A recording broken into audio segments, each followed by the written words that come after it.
The other night, I was hanging out in a local bar. The dude next to me and I started to talk. I told him what I did and he told me what he did. He said he's in between jobs, but he has a nice, fat financial cushion. He said he used to work for the traveling circus. I said, dude, did I just fall through a time portal? I didn't think they had those things anymore. He said, why, yes, they do. Not a lot of places have the right collection of zoning laws or permit systems, but yes, they still do have traveling circuses. He said he lived with him for a couple of years, which is why he's not worried. He did basic construction work, setting stuff up and tearing it down, and they gave him a place to sleep and 3 meals a day, so he was able to save most of his salary over 2 years. I asked him what kind of stuff they had. He said mostly modern carnival rides and some funhouse stuff and some games. But they also had this one psychic lady that she was actually their biggest draw. He told me that when he got there, they told him how accurate she was, how spookily accurate she was. He told me that he didn't believe in that kind of stuff, but he told me that they kept telling him about all the stuff that she could do for him. And even though they kept telling him this, he didn't want to believe it. He told me that back then he didn't have a lot of self-esteem, and he was afraid if he went to see her, she would tell him stuff about himself that he didn't want to hear. He said it was kind of like how people don't like to go to the doctor because they're afraid of bad things about them the doctor might find. But eventually they won him over and he went to go see her. And she told him the truth about who she really was. The truth about why they didn't advertise her. The truth about why she was working in a traveling circus that only set up shop in small towns and flyover country. She used to be an agent with the CIA, and she was trained in a modern version of the old MK Ultra program, which is more or less still going on. And they taught her how to do some very scary stuff. She said the reason she left was they weren't using her skills against any identified enemy of the state. She said that part of the agency had really become an agency unto itself, and they were really only using her skills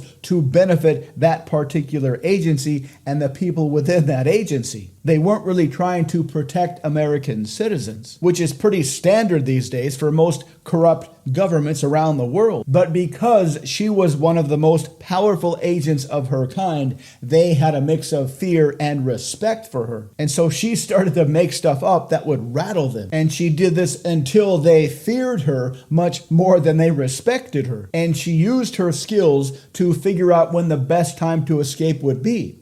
And when that time came, she escaped. She got a fake name, a fake ID, a fake history, a fake everything. But she was worried that if she became a regular psychic, she would become famous and they would find her. So she got a job working at the circus. But she still has to be careful. She said that when she gives people readings, she has to be careful not to be too specific, but to also help people as much as she can by giving vague but helpful advice. She avoids telling people exactly what to do so they can get good things. Like she won't say that next Tuesday, you're going to be in Starbucks in line waiting for your coffee. And if you start a conversation with that one person, you will fall in love with that one person and you will live happily ever after. But that won't happen if you're too shy to ask her for her phone number. Instead, she uses vague advice to help people to avoid certain bad situations or to avoid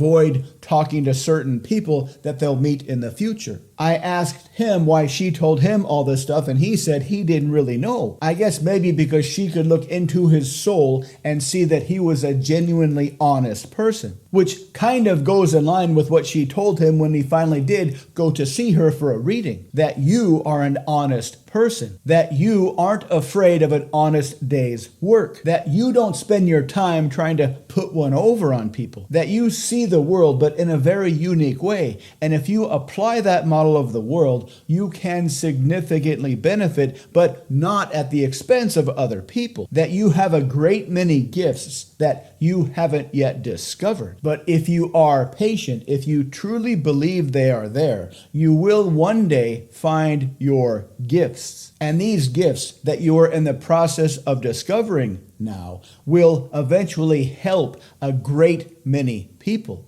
And for that, you will get great rewards. And how that will happen specifically is up to you to discover as you slowly move into your future. Now, at this point, I started to look at this guy kind of sideways. Then he looked at me and said, "Look, I know what you're thinking. This story is nonsense. This is completely made up. A bunch of randomly put together, jumbled up nonsense. But what you should be asking yourself is, so what? Not all stories are linear. Not all truth is blatant. Sometimes you need to look between the words to find what's important. After all, most truth is not revealed in a laboratory. Much of what we call truth, the stuff that is really important, is revealed through storytelling, metaphor, and mythology. It's really just a matter of expanding your mind enough so that you can see what is right in front of you. Thank you for watching.